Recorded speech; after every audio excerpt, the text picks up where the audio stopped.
రక్షకుడును మన ప్రభునైన యేసుక్రీస్తు నామంలో మీ అందరికీ హృదయపూర్వక వందనములు.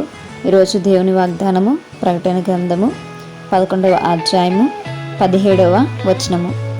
వర్తమాన భూతకాలములలో ఉండు దేవుడువైన ప్రభువా, సర్వాధికారి, నీవు నీ మహాబలమును స్వీకరించి ఏలుచున్నావు గనుక మేము నీకు కృతజ్ఞతాస్తుతులు చెల్లించుచున్నాము. హల్లెలూయా. మరి ప్రకటన గ్రంథం అంటే మనందరికీ కూడా తెలిసిందే. మరి ఇది త్వరలో నెరవేర్చబోయేటువంటి ప్రవచనాలు కదండి.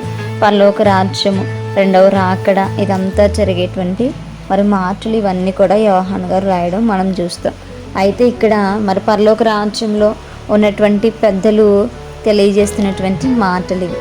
మరి మనము విశ్వసిస్తున్నటువంటి దేవుడు ఏదో నిన్న మొన్న పుట్టినటువంటి దేవుడే మాత్రం కూడా కాదు. మరి ఆయన నిన్న మొన్న ఆ పుట్టలోనో లేదా ఈ రాయి మీద వెలిసినటువంటి దేవుడు కానే కాదు. ఈయన ఎప్పటి నుంచి ఉన్నటువంటి దేవుడు అంటే భూతకాలం అనగా ఆది నుంచి ఉన్నటువంటి దేవుడు. మరి ఈయన ఎప్పుడు ఉండేటువంటి దేవుడు, వర్తమానంలో ఉన్నటువంటి దేవుడు, భవిష్యత్తులో కూడా ఉండేటువంటి దేవుడు.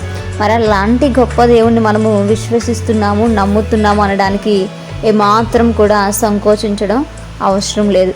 మనము నమ్ముతున్నటువంటి దేవుడు నిజమైనటువంటి దేవుడు. ఆయన ఎప్పటి నుంచి ఉన్నటువంటి దేవుడు, ఎప్పుడుకే ఉండేటువంటి గొప్ప దేవుడు అనేటువంటి విషయము మొట్టమొదటిగా మనకి తెలియజేస్తున్నారు.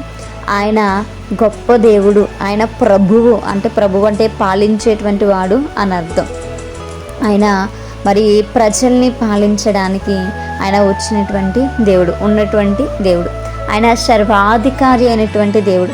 మరి ఈ లోకంలో దేని మీదైనా సరే అధికారం ఎవరికి ఉంది అని అంటే మరి మనము విశ్వసిస్తున్నటువంటి ఆ గొప్ప దేవునికి మాత్రమే సర్వాధికారము ఇవ్వబడి ఉన్నది. ఎందుకంటే ఆయన సృష్టికర్త గనుక, ఆయన మనల్ని సృజించినటువంటి వాడు కనుక, ఆయన ఆ లోకాన్ని వెళ్ళేటువంటి వాడు కనుక ఆయనకు మాత్రమే అధికారం ఉంది. మరి గనుకనే ఆయన పేరు సర్వాధికారి. ఆయన తన యొక్క మహాబలము చేత మనల్ని ఏలడానికి ఆయన ఇష్టపడుతున్నాడు. ప్రజల్ని ఏలడానికి, ఆయన తన యొక్క రాజ్యంలో చేర్చబడినటువంటి వారిని ఏలడానికి ఆయన ఇష్టపడుతున్నాడు. ఆయన తన యొక్క మహాబలము చేత ఆయన మనల్ని నడిపించడానికి ఇష్టపడుతూ ఉన్నారు. కనుక మనం అందరం కూడా దేవునికి కృతజ్ఞతాస్తులు చెల్లించబద్దులమైనాం. మరి నిజమే, దేవుని యొక్క బలము తెలుసుకోవాలి, దేవుని యొక్క కృప తెలుసుకోవాలి, దేవుని యొక్క మరి శౌర్యము మనం గనక తెలుసుకున్నట్లయితే ఖచ్చితంగా దేవుని యందు నిలకడగా స్థిరముగా మనం ఉంటాం. ఆయన చేసినటువంటి కార్యాలకు మనం కృతజ్ఞతాస్తులు అనేవి తెలియచేస్తుంటాం. ఎలాంటి అర్హత లేనప్పటికీ కూడా ఈరోజు మనల్ని ఆయన ఎన్నుకున్నాడు.